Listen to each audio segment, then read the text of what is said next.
We have major breaking news, indeed historic breaking news right now. CNN's Kara Scannell is in New York for us covering this story. What are you learning, Kara? Well, Wolf, three sources tell me, and my colleague John Miller, that a Manhattan grand jury has indicted former President Donald Trump in connection with the hush money payment scheme. This indictment is under seal, according to sources, and the exact charges are not yet known at this time. But this investigation has been going on for a long time. The decision to move and seek and get an indictment of a former president is the first time that has been done in U.S. history. This could have a significant impact on the presidential campaign. But as I said, we do not know the exact charges yet. We expect those charges to be made public in the coming days. And at some point in the near future, former President Trump will have to come to this courthouse and be arraigned. Wolf? The grand jury did meet today, even though they're taking a break next week and for a few weeks thereafter. They did meet today, and presumably they could have voted on this indictment today. Is that right? Yeah, well, according to my colleagues, we have observed prosecutors going into the room where the grand jury meets.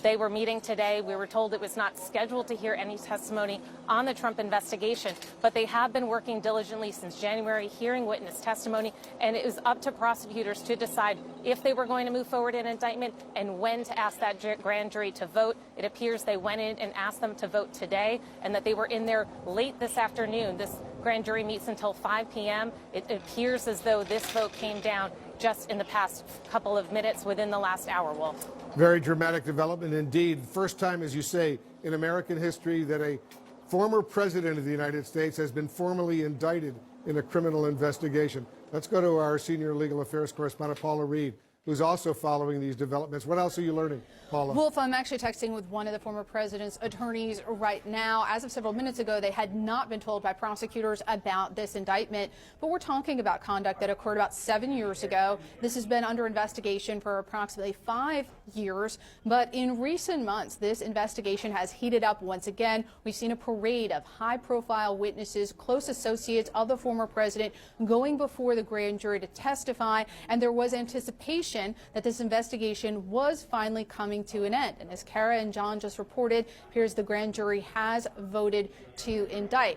Now, the district attorney has been under some pressure. He has been criticized by some for not pursuing this more aggressively. And then when this investigation heated up again, some people questioned whether he should go ahead with this, arguing that this was not one of the more significant investigations the former president would face. But clearly today, they moved forward with the grand jury to get an indictment.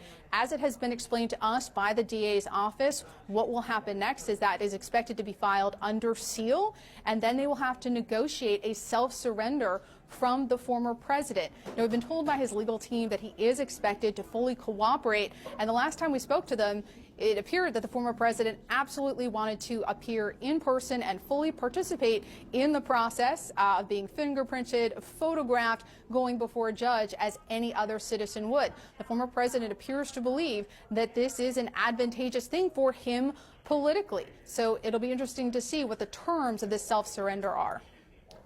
So he would have to actually show up and be fingerprinted and go through that entire process like any normal U.S. citizen would have to go through if they were indicted, right? Exactly, but there are, of course, extraordinary circumstances here because he has Secret Service protection. There are significant security concerns. You can see right there behind Kara. I mean, this is a very crowded area of downtown Manhattan. That courthouse is a circus on a good day. So there are absolutely security concerns here. But politically, it appears the former president wants to lean into this, wants to appear in person and really make a thing out of this because he believes that politically this indictment could help him. It's truly a major development unfolding in New York right now. Let me get Gloria Borger into this. Gloria, what do you think? Well, I think this is historic. I think we've never seen a former president be indicted before. And I think that while the circumstances of this case, as we all know, are a bit tawdry, and some, particularly in the legal profession, are saying, look, it's